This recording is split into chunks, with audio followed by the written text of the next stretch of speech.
Life. My name is Brennan, and joining me tonight is Jess. Hello, everyone. I feel like I haven't talked to you all in a very long time. I don't even know how many listeners we still have, because do we still even produce podcasts like on the regular? I know we still put some out. It's been not as many, but we're Mama K is also here.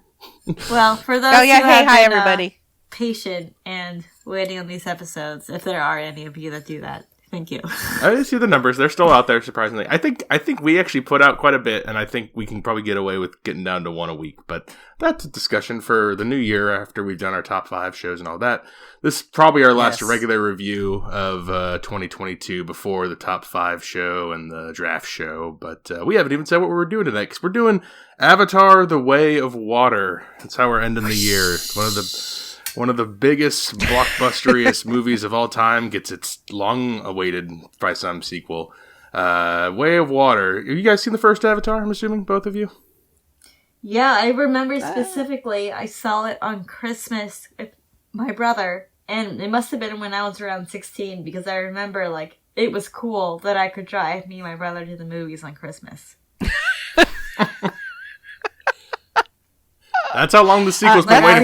What are you, almost 30 now? Yeah, this has been a sequel that's been a long time in the making. Has it been I that long? remember, like, driving me and my brother to the movies, and I'm like, this is so cool. Yeah, I guess so. We were both children. When did the first one come out? 2009. 2000. Okay, so I'm going to go with, I did not see it in the theaters, but it comes on TV quite often, and I still do not watch it. Interesting.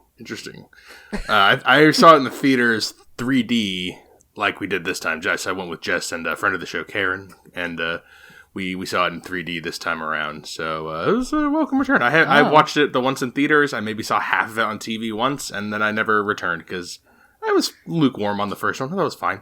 But this is what 2009. I was 16, so that story makes sense. There you go. It all checks out. Everything tracks. Yeah. Nice. Jake, Sully, and Neytiri have formed a family and are doing everything to stay together. However, they must leave their home and explore the regions of Pandora. When an ancient threat resurfaces, Jake must fight a difficult war against the humans. I don't know if I fully agree with all that, but we're going back to Pandora, and there's the Na'vi, the big, tall, long blue people, and it's another chapter of their story. When last we left them, they defeated the humans. The humans got sent packing, except for a couple. And Jake Sully, who was a human, our protagonist, he fully turned into a Na'vi. He went from being an avatar to a full-on Na'vi. And now we are taking place a decade later. And we're going to find out what he's doing. This has, what do we got? 78 on Rotten Tomatoes, and 90-ish at the audience. 67 Metacritic, 8 IMDb. That's pretty close in line with the first one as far as ratings go, so they're pretty similarly rated across the board. And if you haven't seen it, it's in theaters now and for probably months to come, because it's the big blockbusteriest. So go check it out if you have any interest, because we're going to spoil it now. And we're back. We're back in the Avatar world, and Jake Sully is in charge of his clan, and they are everything's going fine until one day the humans return. They come back, and they got their big rocket ships, and they're coming in and blowing up the planet with their carelessness and destruction of nature. And so Jake leads raids and resistance fighting from the Na'vi against the humans. They just blow up their trains and trucks and try to take their stuff and try to slow them down. And we are reintroduced to the villain from the first movie, who has been cloned and put into a body of an avatar. That is Colonel Miles Quaritch. So he's now an avatar instead of a human. And and he reports to Edie Falco, who is the general on the base now. And no longer is this a mining operation trying to get unobtainium. No, now we're trying to literally take over the planet so that humans can all come there and live there, because Earth is fucked. So we are not on the perspective of the humans. We are on the perspective of the Na'vi. And Jake takes his family, who is... the names are going to be tough, so I'll just call them older son, younger son, Jesus' daughter, and little girl.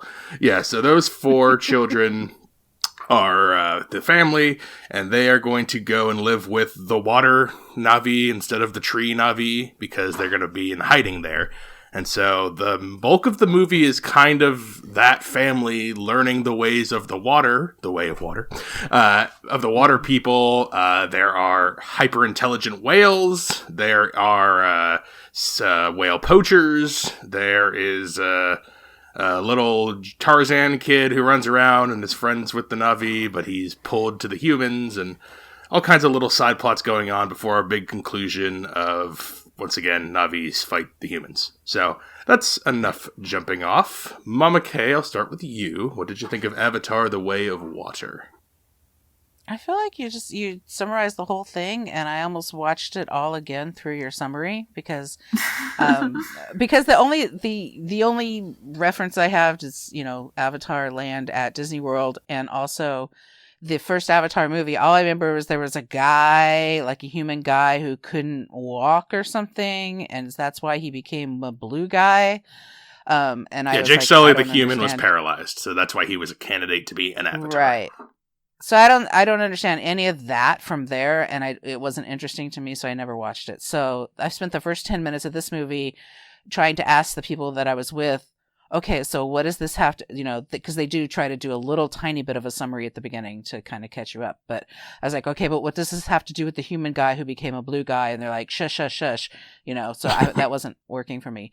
So I was okay with this movie as soon as I just stopped trying to relate it to something that had already happened in the past. I had to treat it like it was its own solo film because I didn't know anything else. And it's a big blockbuster kind of film, and all the people are blue, and I actually liked it more than I thought I would. Oh, that's good. All right, well, that's a good jumping off point. The admission's tough, but yeah. Jess, what'd you think of Way of Water? I agree with Mama K. I liked it way more than I thought I would. So I remember the first Avatar, I was not blown away with it, and I was surprised about all the hype. I remember thinking this is exactly like Pocahontas. It's that plot, to the T. There was not even anything different from it.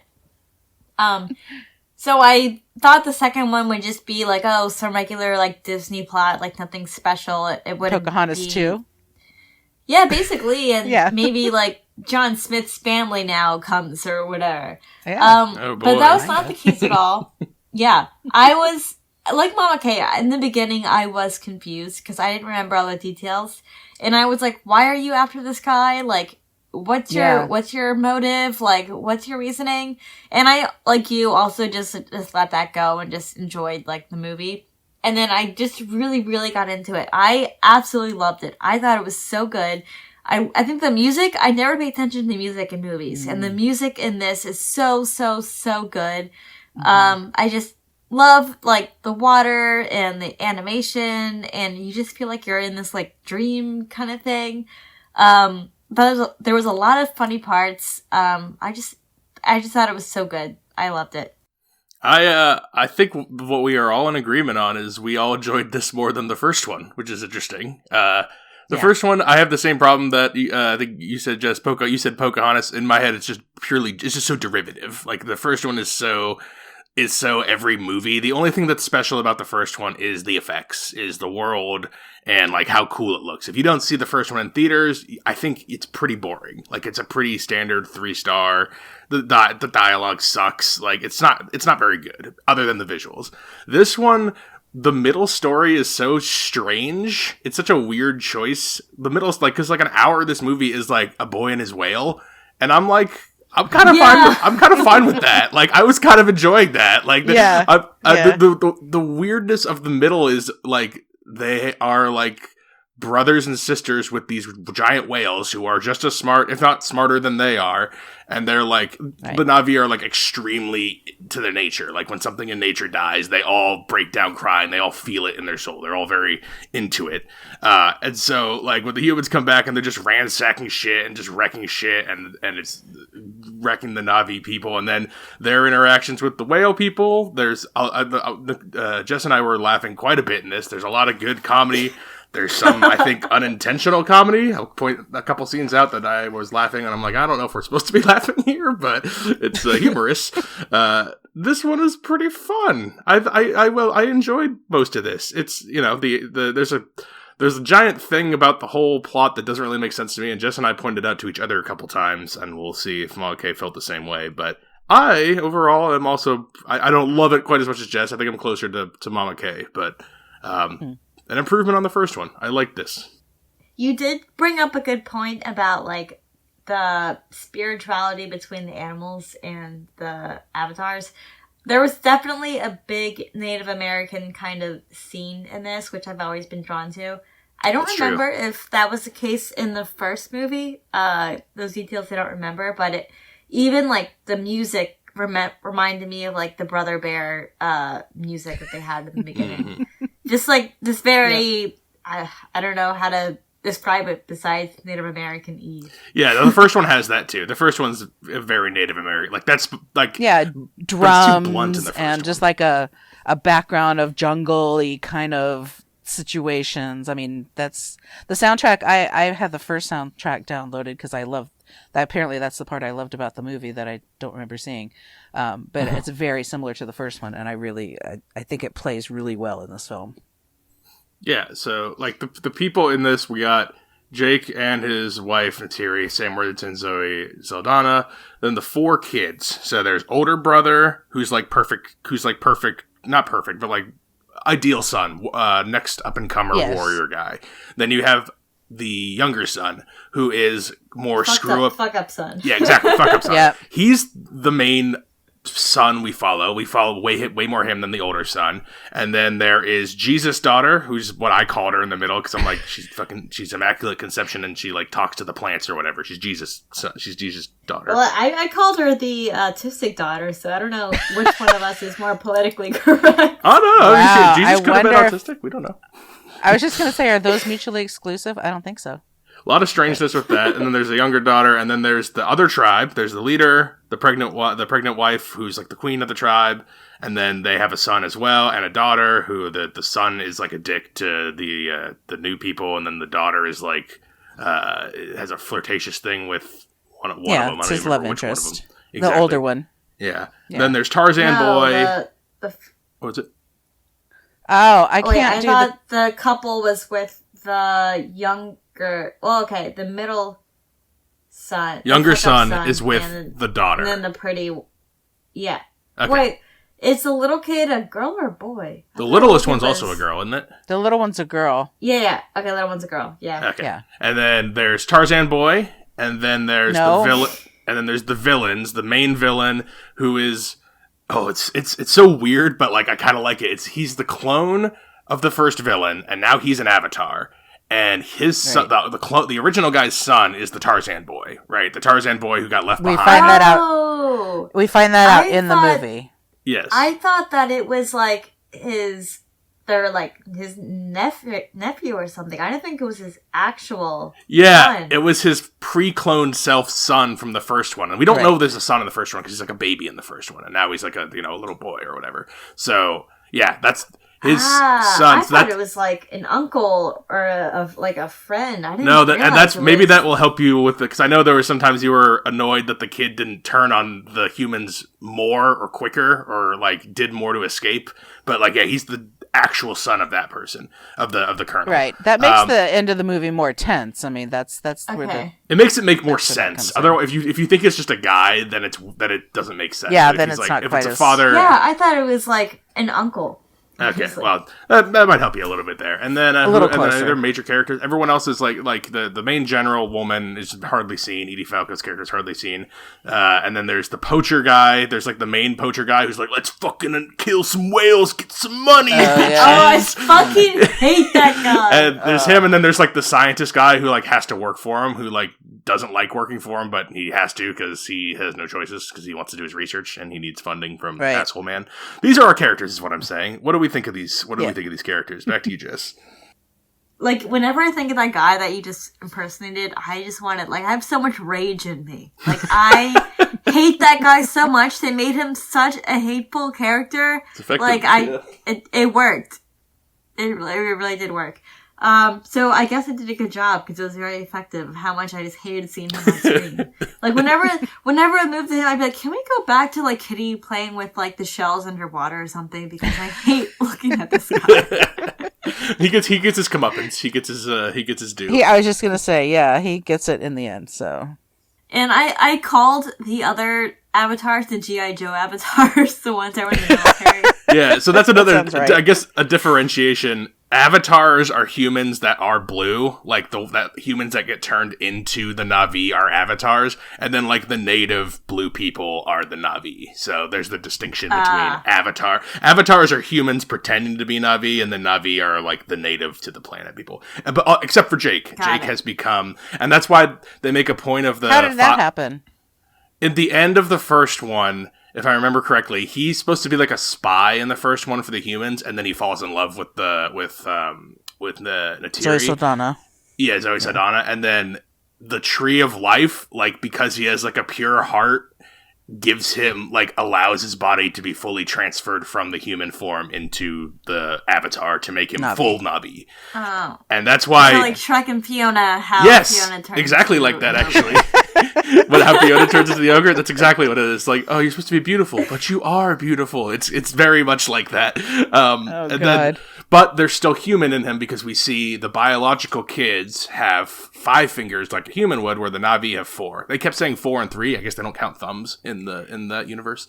But yeah, that's... okay. Yeah. I thought that was a differentiation between the forest creatures and the water guys. Amphibious. No, because I think Zoe Saldana also has only 4 because she is like native Na'vi, where the others are like they're mixed. So breed. it's just like genetically they got that from their dad. Yeah, because they got it left over from his humanness. Yeah.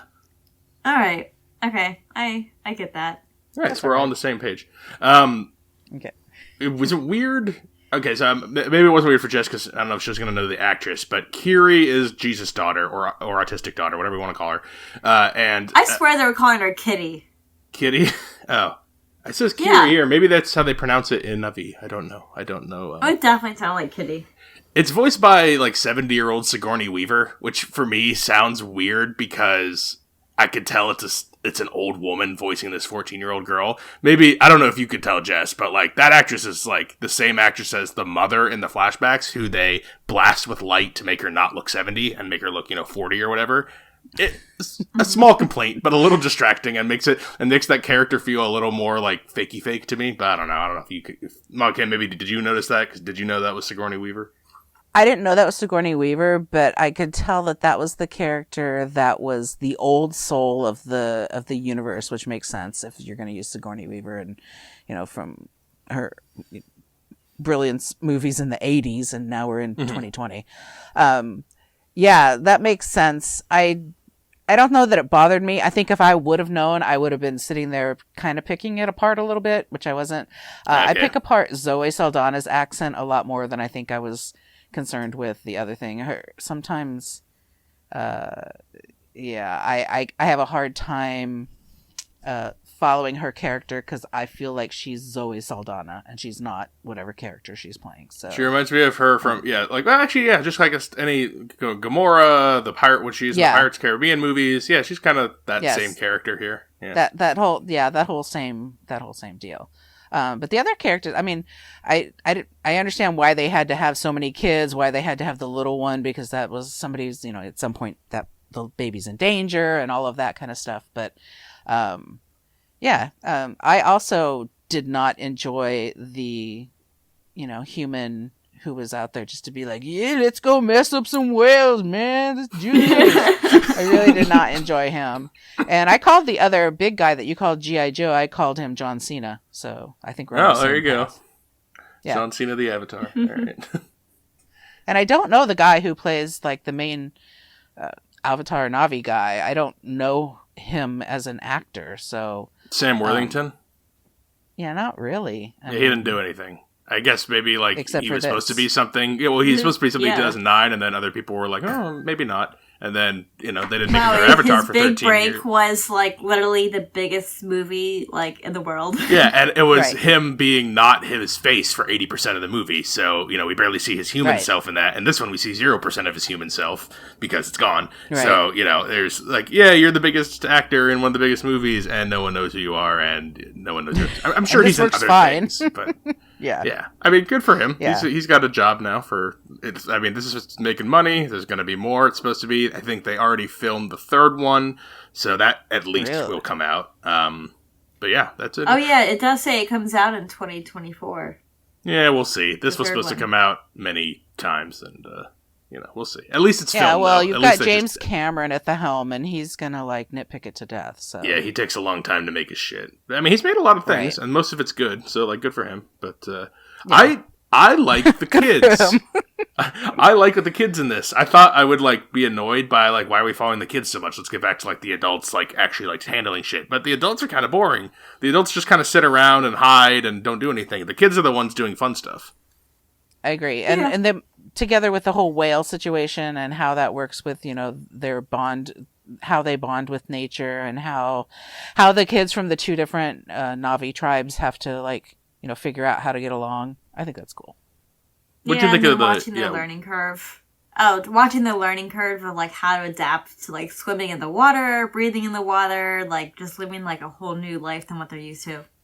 Yeah, and I love the younger son. He's a really cool character. He's a really good protagonist. He's the real protagonist in the movie, I'd argue, because Jake has to do the big fight scenes and stuff. But our story, that kid's gonna be the main kid going forward. Whenever maybe the dad will die in a heroic way or something. But that's we're in spoilers. There is a child who does not make it through, and it's the obvious one you pick. It's the most boring one. The whole time I'm like, they're really developing this younger son, and they're giving zero screen time to the older son. And the older son's already a fully developed character. We already know what he is, where the younger son's still finding his way.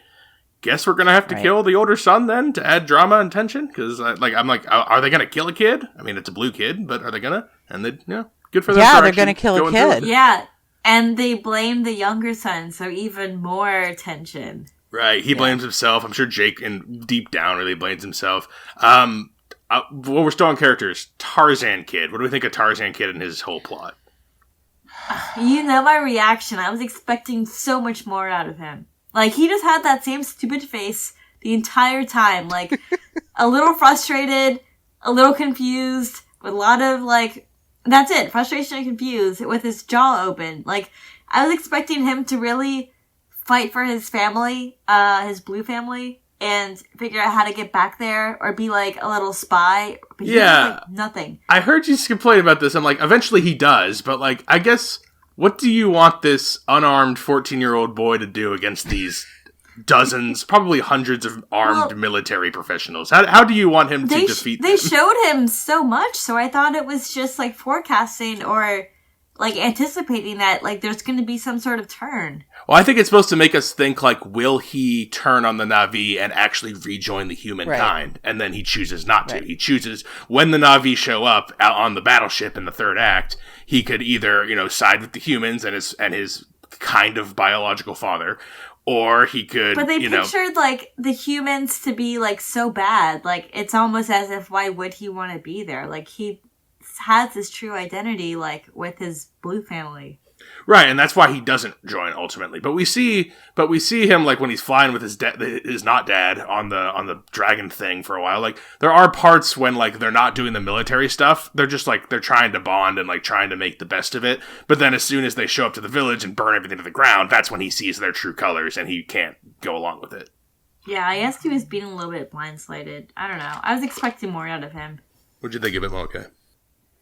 Yeah, he's Shaka from Land of the Lost. I don't know if the reference is going to hit anybody, but I didn't understand what the point of him in this whole movie was. He was a distraction for me, and maybe the movie, as I think about it, maybe the movie needed that kind of a distraction, because otherwise it would be just your basic blue guys against the humans, and no.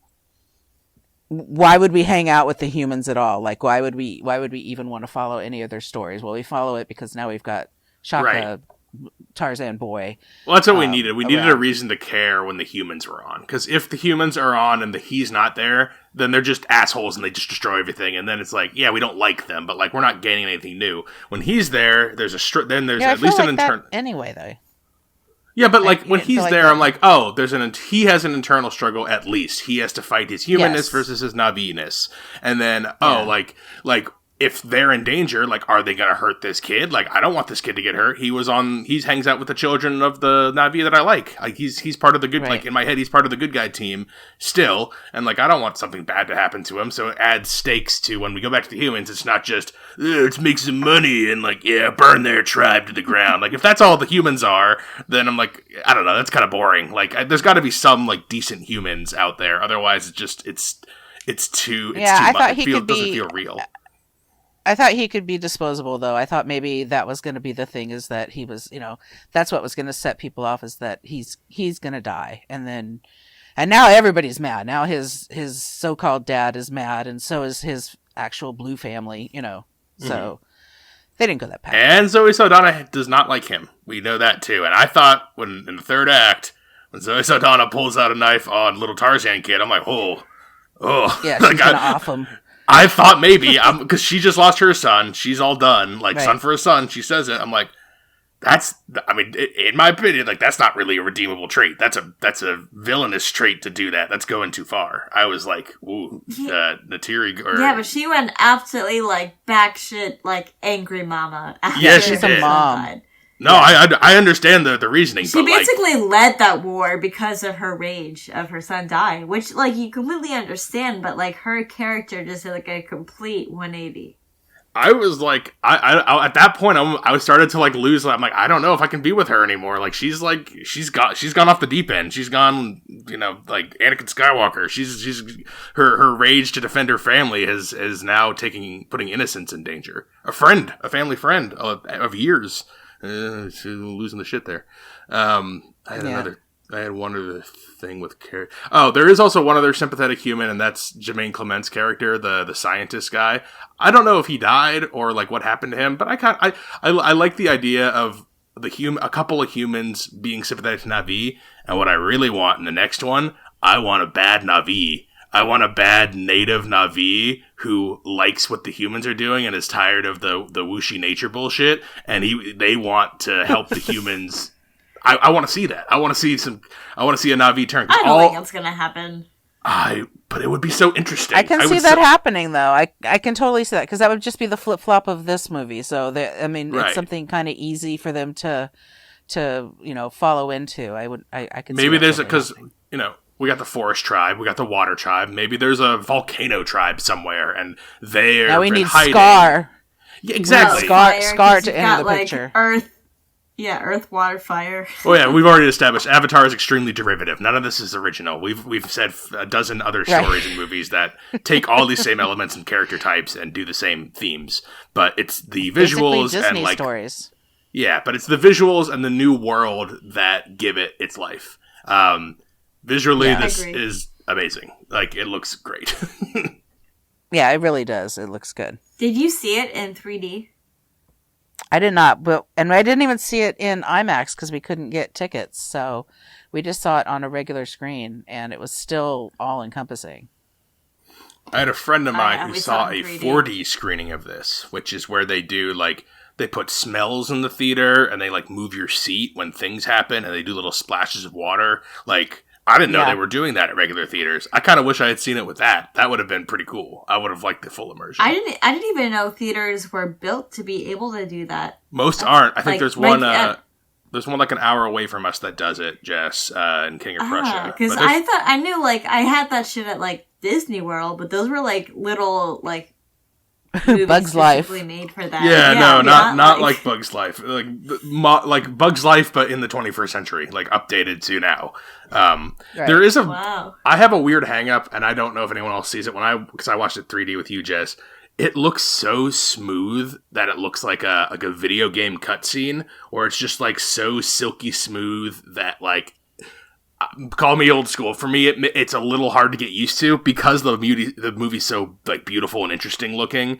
I get past it, but I can imagine watching another modern film that's filmed like this, and it's this slick, and it's just too slick for me. I know, Jess, you want to see the pores have pores on their noses. I know you want to make it as slick as possible, but for me, there's something about having just a regular frame rate where, like, I don't know, the movement's more natural on a movie. It at times it was so smooth. It was like, it was like Uncanny Valley for me.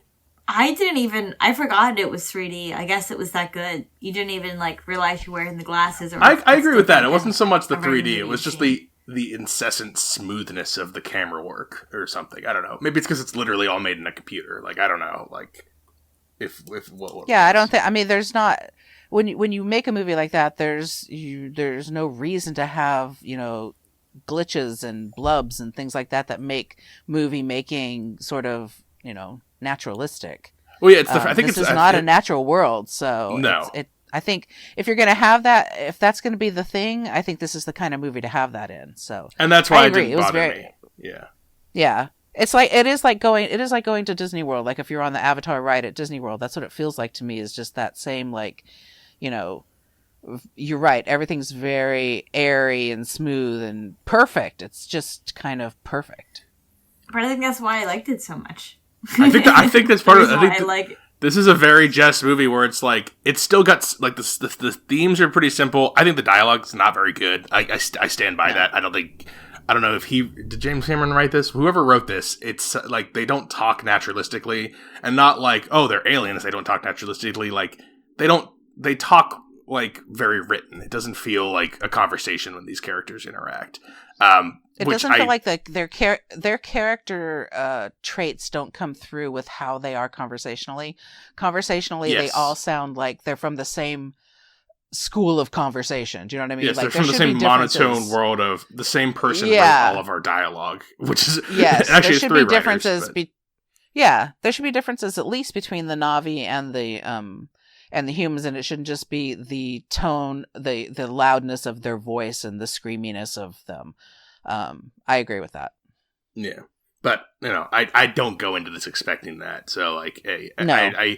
I've heard his writing on all his Titanic, Alien movies, like Terminator movies. Like he's made plenty of great, amazing things. None of those I would say are like known for their tight dialogue or like interesting like you could argue Titanic, I guess, but that's sappy. I mean, it's still a great movie. Popcorn movies. That's what they are.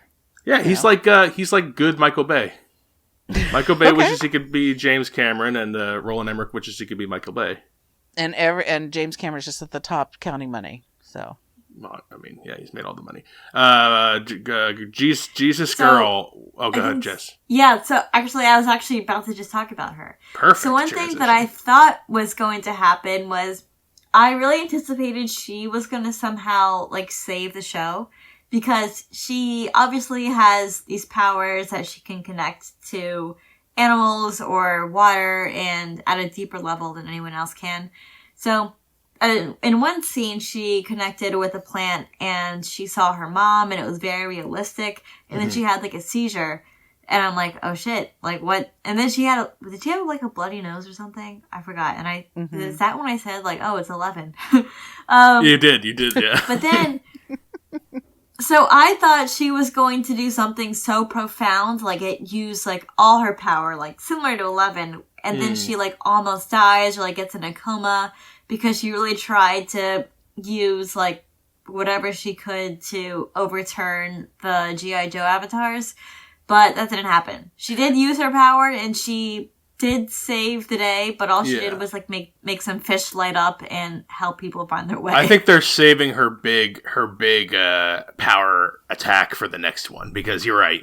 They're setting her up that way, and like she's just learning in this one. I think it's the right move for her to just be learning in this one. She's natural at everything, but she's weird, and everyone thinks she's a freak. Again, that doesn't fully come across with the writing, like. She doesn't seem any weirder, per se, than any of the other kids. I guess they all get picked on, too, but whatever. Like, she has to use she develops her powers, and she uses the light-up fish to help them get their way out of the thing. She talks to that breathing butterfly fish thing, which they probably all should have had going in, because apparently that a lot of them are in danger of drowning, and, like, those things can make you not drown. I feel like you should... Maybe keep a school of those around would be a good idea, maybe in the future. But her character, I think there just needs to be a more explanation next time. Maybe they're just setting her up because in this one, if I had to cut any part of it, I would cut that. But they're probably setting it up for something else. Yeah, the seizure part was a bit weird. It was like not even explained. The seizure part made me laugh because they go up on water And this is, like, part of the, like, weird writing bit and, like, also weird, like, camera choices. But, like, they go up on, they get her out of the water after she's had the seizure, and they're trying to heal her with all the machines. And then the two moms storm in, and they're like, get these fucking machines out of here. We need little really rituals. And they're like, but they're so angry about it, and that's making it kind of funny. And then we go to the outside, and we see an avatar in, like, a vest with, like, glasses on the edge of his nose. He's like, oh, yes, we think we might have had some sort of seizure, like he's different, like medical terms. We cracked up so much that point. No one else was laughing. Like I did that with Nicole at the time too, where like I'm laughing at how absurd this looks, and like no one else is like. Everyone is like, yeah, this is totally fine. I'm like, what are you fucking? This is an insane thing that's happening right now. It looks ridiculous. It sounds ridiculous. It sounded. I think it's the voice was what just made me laugh. Yeah, that's what it was. It was like this avatar, but it was It was one of the human avatars. It was one of the so nerdy. It was like the nerdiest voice I've ever heard. He was like, oh, she might need some medication. And then inside, the two moms are like running like flaming leaves up and down her body and like chanting. And then they cut back to the guy with the clipboard. I'm like, this is like this like this girl's dying, but it's how is that not played for laughs? It looks ridiculous. Well, nature has a way of just healing everything, and science is bad. So that's what you get from that. Yeah, the hand is heavy with the storytelling in this one. There is a lot of all right, so before we get to kind of the climax, elephant in the room the whole time Jess and I were watching this. Why is Jake Sully so important that he can't turn himself in? That he can't do what? Turn himself in and like do the climax way earlier. What? Like what? Everyone's out to get him. When they're out to get him, they destroy the whole community. Oh, yeah. Why doesn't he The colonels are like, we need Jake Sully. He's the ultimate weapon. He's the enemy. And like, why though? Because I'm trying to remember in the first one. Was it because he's a human and he's got a science DNA thing in him that'll make them more science powerful? Or like, is it just because he's a good leader? That's generic. That's the answer. At the end of the first one, though, I asked that question, actually. I'm like, I was like, why is there this vendetta against this guy? And, ultimately, why didn't he turn himself in? But, well, he does eventually, he kind of does. And, like, but why did we take 3 hours for you to turn But only because he was trading himself physically for his kids. I mean, he wasn't going to, he was going to be out there and do what he could to be a part of his family and protect his family. He felt like he had to protect his family. In order to do that, he needed to be there. That's part of it.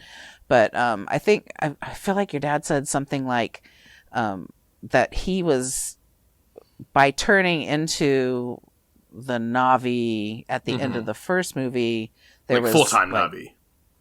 Yeah, full-time Na'vi.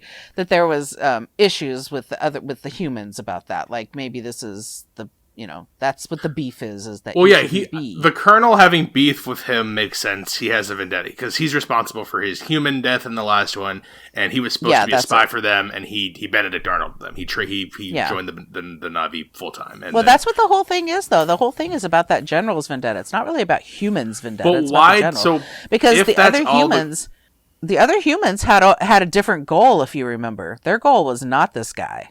No, and that's what makes this all kind of side plotty building. These are all building blocks for the future, which is fine. This is a pretty good building block movie. It still has a good contained story in its own right.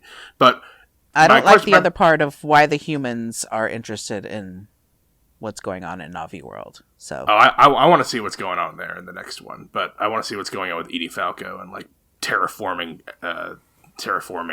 Pandora or whatever they're going to do. But no, my problem isn't the Colonel chasing him. It's him not turning himself into the Colonel. Why does he think that running and hiding is the right answer? Because when he runs and hides, like just said, the other communities are destroyed. They burn that one to the ground and they're killing whales. Like he literally says, we're killing whales to get him out of hiding. Why is he hiding? Yeah. Why doesn't he go and do something earlier? Because in the end, he just confronts him in a fight like he would have anyway. So why are we waiting around? Why does he think hiding is the right answer? That they're just going to leave him alone, go away? I don't know. Yeah. Well, you have to have a story, and that's the story. I guess he just took longer to realize that than Jess and I figured that out in the first 45 minutes. Like, oh, he should probably stop hiding now and go and turn himself in after the first village gets burned down. Because and I kept saying, why is the head of the water what is it called? Avatar. I'm sorry, I forgot the real word. The Na'vi. Why is like the chief of the water Na'vi? Why is the chief of the water Na'vi like so accepting of this family, even though like they're just after this guy? They literally burned it down, killed people, like destroyed their whole land, and the guy treats him as if he's one of their own instead of being like, yeah, you need to go because, like, you're literally destroying everything. Ah, you're with the wife on this one. You said they're outsiders. They don't belong here. They gotta go back to the tree people. Well, I'm just saying, like, it's only him. It's not his people. It's just him. It's true. And remember what my response was? He's a nice guy. Yeah, but that made me laugh. I know. It is true. You're just like, why is this king so nice? I'm like, he's just a nice guy. That's what it was. Yeah, but if anyone else would have been like, listen, like, you're causing too much chaos, I'm sorry, but you've got to go because we can't afford to, like, have the rest of our community go up in flames. Yeah, I mean, they just stick together. You have to believe that. That's the thing. Yeah. Watch it before we get to nice guy. We're kind of wrapping up here. A couple of favorite parts. The whale flopping up on the battleship. Oh my gosh. I was going to say that next. Like, we just had like our rock star hands out being like, yeah. Fuck that up.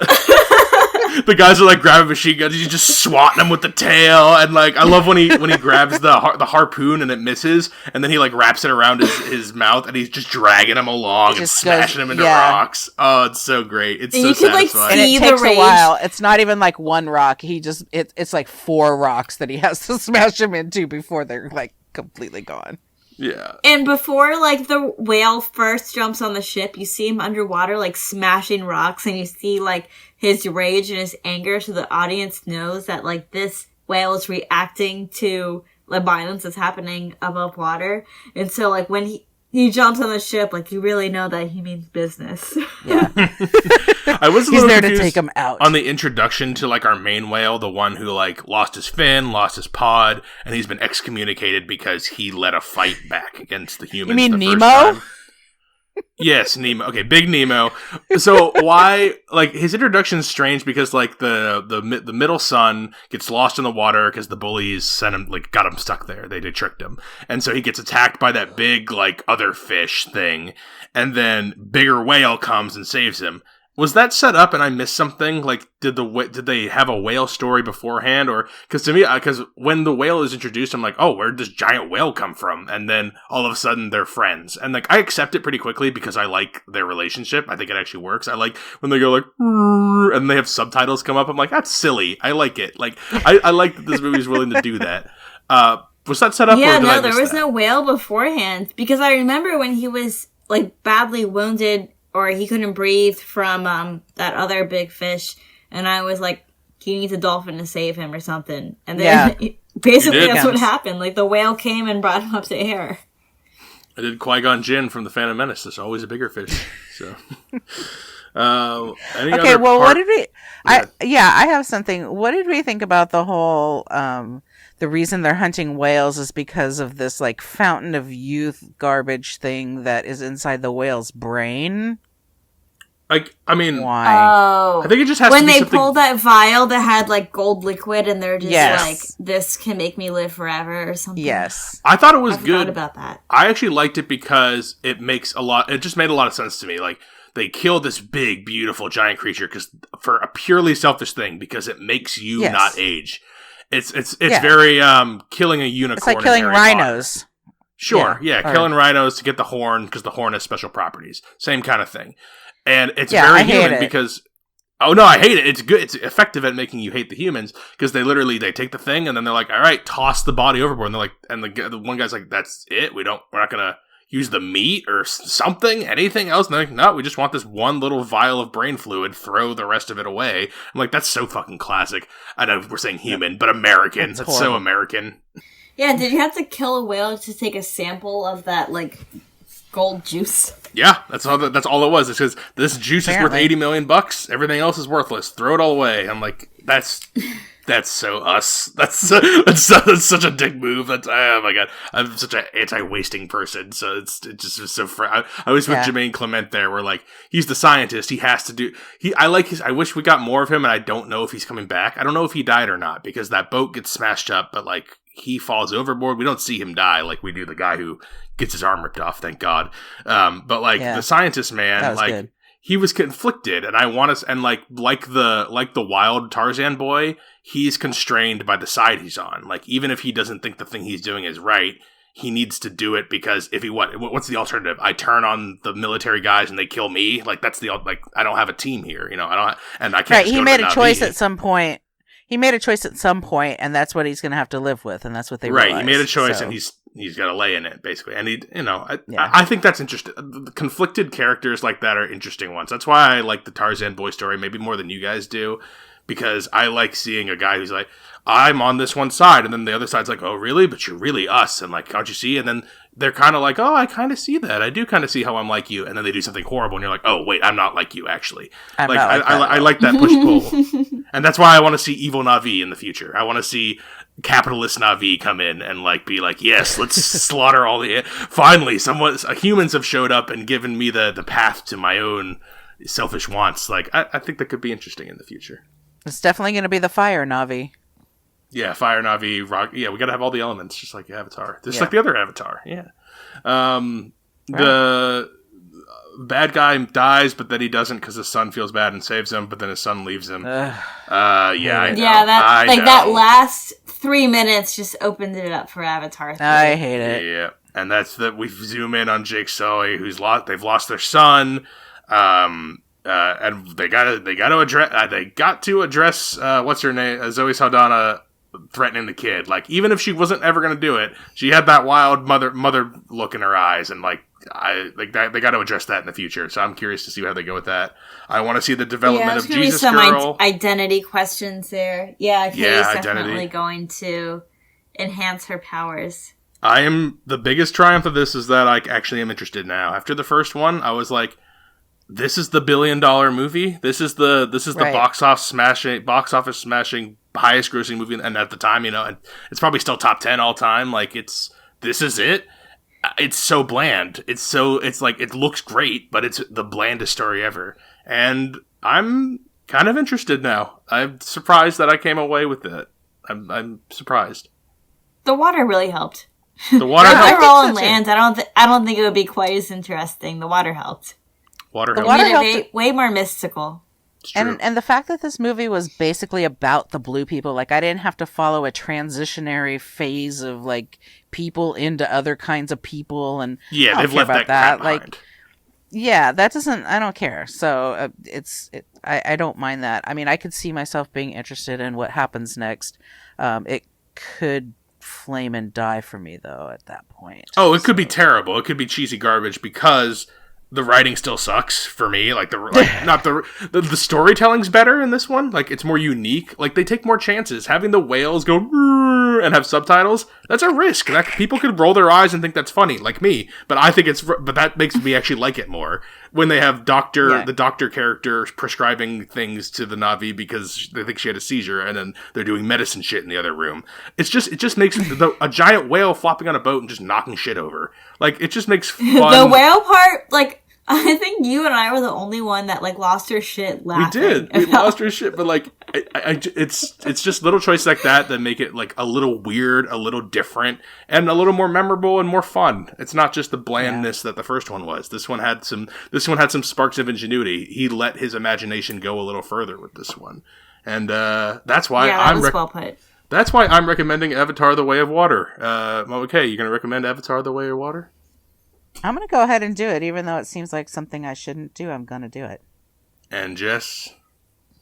Oh, yeah. I'm going to recommend it to myself. I'll probably see it again in theaters before it leaves. Look at that. She doesn't even want to watch a new movie once. She wants to watch this 3-hour, 15-minute movie again. I know! That flew by. Unlike me. I didn't even check my watch or phone, whatever. I didn't check the time. I didn't check my watch. Like, honestly, I woke up, I had McDonald's with Karen, I went to the movies, and, like, it was literally, like, 5 o'clock. Like, our whole day was out of the theater. I know, it was like a 1:30 movie, we left after 5. It was dark when we left, we were like, wow, we were there the whole day. But, I went to the bath, I was able to hold my pee all the way to, like, the 2.5 hour mark, and I thought it was the halfway point, so I went to the bathroom, I was like, holy crap, the movie's almost over, it's got 45 minutes left, like, I I didn't even realize I was sitting there that long watching the whale flop around, but here we are. Gotta get back in. 3 recommends that were all higher than I think any of us expected for Avatar: 100%, The Way of Water. 100% more. Yes. Oh yeah. 3 recommends. So that is our probably last review of 2022. We have the draft show, where, to remind people on that, it's where we draft 8. Each of us, the 3 of us plus Nicole, draft our 8 top movies of the year, and then they're going to compete on my Instagram, which has been dormant, but it will be returning for that tournament, so I'll be posting reminders on there. That'll be coming up in the next week or so. And then the top 5 show, we do our top 5 favorites, our top 5 least favorites, maybe a couple other small superlatives in there, and just recap the year. And despite us having sporadic shows in the last couple months, it's been a strong year for movies for me. I've loved 2022 movies. I was looking at my preliminary top 5, and I'm like, all of these could have been number 1 probably last year. Like, it's just been a great year. I've loved what I've seen. So exciting things. Well, that's good because we've had like a shitty 2 years. So yeah. I'm glad you had a good one to redeem itself for it. I agree. 2020, 2021, especially for movies, were scarce, and this year was not. This year kicked ass. So. Films with the Women in My Life on Facebook. Reach out to me on Instagram. I'm Brennan_podhost. Email the show filmswiththewomen@gmail.com. And if you don't want to listen on a podcast player, you can listen to us on YouTube. It's just the audio. It's Films with the Women in My Life on YouTube. So, thank you, Jess and Mama K, for being on Avatar: The Way of Water. You're welcome. Yeah, thank you. Till next time, this is Brennan signing off, saying thanks for listening and enjoy your Thanks for listening to Films with the Women in My Life. If you enjoyed being a listener in our life, please rate and subscribe on Apple Podcasts or on your favorite podcast app. Keep up with the latest from the show on Instagram at Brennan_podhost, on Facebook at Films with the Women in My Life, and on Twitter at FilmsWomenPod. Finally, you can email the show with questions and suggestions at filmswiththewomen@gmail.com. Original music for the show was created by Ian Burke and Chris Iwanek. Original artwork created by Nicole D'Alessio. This show is produced by Brennan Snyder. Thank you again for listening and enjoy your movies.